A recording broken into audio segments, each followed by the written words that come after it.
ನಟ ಮನು ವಿರುದ್ಧ rape ಕೇಸ್ಗೆ twist ಮೇಲೆ ಟ್ವಿಸ್ಟ್ ಒಂದು ಕಡೆ ಸಿಗ್ತಾ ಇರುವಂಥದ್ದು, ಇನ್ನೊಂದು ಕಡೆ ನಟ ಮನು ಪತ್ನಿ ಕೂಡ ಇದೀಗ ರಿಯಾಕ್ಷನ್ ಅನ್ನ ಕೊಟ್ಟಿದ್ದಾರೆ. ಹಾಗಾದ್ರೆ ಏನ್ ಹೇಳಿದ್ದಾರೆ ಅಂತ ನೋಡ್ತಾ ಹೋಗೋದಾದ್ರೆ, ನನ್ನ ಗಂಡ ಬೆಳೆಯುವುದನ್ನ ಸಹಿಸದೆ ಈ ರೀತಿಯಾಗಿ ಷಡ್ಯಂತ್ರವನ್ನ ರೂಪಿಸಲಾಗಿದೆ.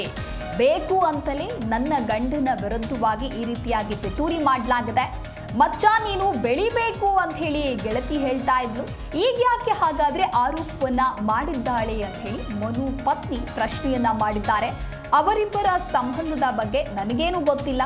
ನನ್ನ ಗಂಡನಿಗೆ ನ್ಯಾಯ ಸಿಗುವ ತನಕ ನಾನು ಹೋರಾಡ್ತೀನಿ. ಇದು ಬೇಕು ಅಂತಲೇ ಮಾಡಿರುವಂತಹ ಆರೋಪ.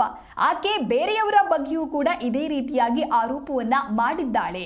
ಆಕೆ ಹೇಳ್ತಾ ಇರೋದೆಲ್ಲವೂ ಕೂಡ ಸುಳ್ಳು ಅಂತ ಹೇಳಿ ಬೆಂಗಳೂರಿನಲ್ಲಿ ಮಡ್ನೂರು ಮನು ಪತ್ನಿ ಈ ರೀತಿಯಾಗಿ ಹೇಳಿಕೆ ಕೊಟ್ಟಿದ್ದಾರೆ. ಬರ್ತಾ ಇದ್ರು ಫ್ರೆಂಡ್ಶಿಪ್ ಅಲ್ಲೇ ಇರ್ತಾರಲ್ವಾ ಸರ್. ಈಗ ಇವನು ಒಬ್ಬ ಇದು ಮಾಡಿದಾರೆ ಅಂದ್ರೆ ಕರ್ಕೊಂಡು ಹೋಗೋದು ಕರ್ಕೊ ಬರೋದು. ಯಾಕೆಂದ್ರೆ ನಾನೊಬ್ಳು ಹೆಣ್ಮಗ್ಳು ಸರ್.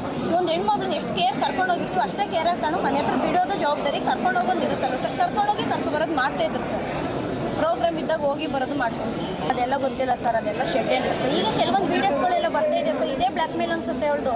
ಈಗ ಒಂದು ಕೆಲವೊಂದು ವೀಡಿಯೋಗಳೆಲ್ಲ ಬರ್ತಾ ಇದಾವಲ್ಲ ಸರ್, ನಾನು ಯಾರನ್ನೂ ನೋಡಿರ್ತಿಲ್ಲ. ಇದೆಲ್ಲ ಶೆಡ್ ಅಂತ ಮೇಡಮ್. ಈಗಲೇ ಯಾಕೆ ಫಿಲಮ್ ಒಬ್ಬ ವ್ಯಕ್ತಿ ಬೆಳಿತಾವನೆ, ಅವ್ರು ಏನಂತ ಹೇಳ್ತಿದ್ದಾರೆ, ಕ್ಲೋಸ್ ಫ್ರೆಂಡು ಬೆಳಿ ಮಚ್ಚ ಅಂತ ಹೇಳಿದಾರೆ. ಈ ಬೆಳೆಯೋ ಟೈಮಲ್ಲಿ ಯಾಕೆ ತುಡಿಯಕ್ಕೆ ಬಂದ್ರು ಅವರು? ಇದೆಲ್ಲ ಮುಗಿದ ಮೇಲೂ ಬರ್ಬೋದಾಗಿತ್ತು. ಇಲ್ಲ ಅಷ್ಟು ವರ್ಷದಿಂದಲ್ವೇ ರಿಲೇಶನ್ಶಿಪ್ ಇರೋರು ಮುಂಚೆನೆ ಕೊಡ್ಬೋದಾಗಿತ್ತು. ಈ ಸಿನಿಮಾಗೋಸ್ಕರನೇ ತಾನೇ ಇವರೆಲ್ಲ ಷಡ್ಯಂತ್ರ ಮಾಡಿ ಹಿಂಗೆ ಬಂದಿರೋದು. ನನಗೆ ಯಾರ ಮೇಲೂ ಇಲ್ಲ ಮೇಡಮ್. ತನಿಖೆ ಆದ್ಮೇಲೆ ಗೊತ್ತಾಗುತ್ತೆ. ನನಗೆ ಹೆಂಗ್ ಗೊತ್ತಿರ ಸರ್? ಗೊತ್ತಿರೋ ನಾನು ಇಷ್ಟು ದೂರ ಬರಕ್ ಬಿಡೋಣ ಸರ್. ನಾನು ಹೆಂಗ್ ಬರಕ್ ಕೇಳ್ತಿದ್ದೆ ಅಲ್ವಾ. ಇದೆಲ್ಲ ಸರ್ ಸಿನಿಮಾದಲ್ಲಿ ಬೆಳಿತಾವನೆ ತುಣಿಬೇಕು ಅನ್ನೋದು ಶೆಡ್ಯೂಲ್. ರೂಮಿಗೆ ಹೋಗ್ತಾ ಇದ್ರು ಬರ್ತಾ ಇದ್ರು ಅಂದ್ರೆ ಫ್ರೆಂಡ್ಶಿಪ್ ಅಲ್ಲೇ ಇರ್ತಾರಲ್ವಾ ಸರ್. ಈಗ ಇವನು ಒಬ್ಬ ಇದು ಮಾಡಿದಾರೆ ಅಂದ್ರೆ ಕರ್ಕೊಂಡು ಹೋಗೋದು ಕರ್ಕೊ ಬರೋದು. ಯಾಕೆಂದ್ರೆ ನಾನೊಬ್ಳು ಹೆಣ್ಮಗ್ಳು ಸರ್. ಒಂದು ಹೆಣ್ಮಗ್ಳನ್ನ ಎಷ್ಟು ಕೇರ್ ಕರ್ಕೊಂಡು ಹೋಗಿರ್ತೀವಿ ಅಷ್ಟೇ ಕೇರ್ ಹಾಕೊಂಡು ಮನೆ ಹತ್ರ ಬಿಡೋದು ಜವಾಬ್ದಾರಿ. ಕರ್ಕೊಂಡು ಹೋಗೋದು ಇರುತ್ತಲ್ಲ ಸರ್, ಕರ್ಕೊಂಡೋಗಿ ಕರ್ಕೊ ಬರೋದು ಮಾಡ್ತಾ ಇದ್ರು ಸರ್.